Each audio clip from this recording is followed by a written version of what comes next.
Cancer diagnostic व्हॅनच्या माध्यमातून 689 जणांची कर्करोग तपासणी.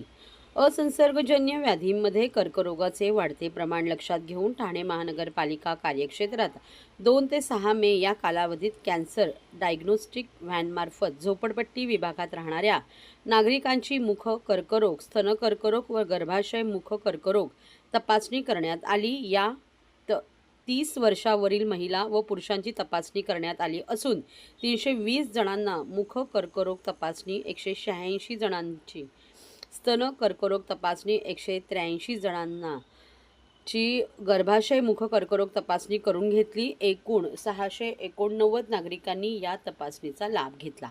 4 फेब्रुवारी या जागतिक कर्करोग दिनाचे औचित्य साधून आरोग्यमंत्री प्रकाश आंबेडकर यांनी कॅन्सर डायग्नोस्टिक व्हॅनचे उद्घाटन मुंबईत केले होते.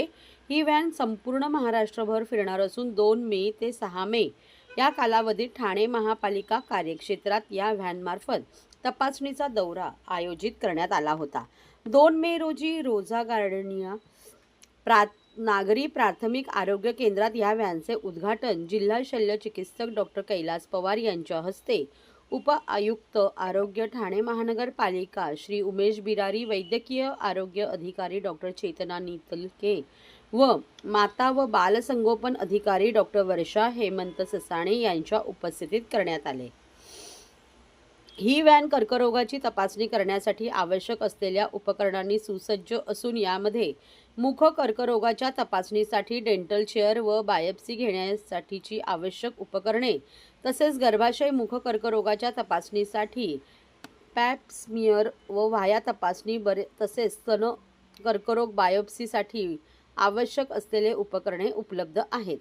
झोपडपट्टी सदृश भागात राहणारे नागरिक जे त्यांच्या उच्च तपासणीसाठी रुग्णालयापर्यंत पोहोचू शकत नाही, अशा लोकांना या सुसज्ज व्हॅनद्वारे सेवा देण्यात यावी, हा कॅन्सर डायग्नोस्टिक व्हॅनचा मुख्य उद्देश आहे.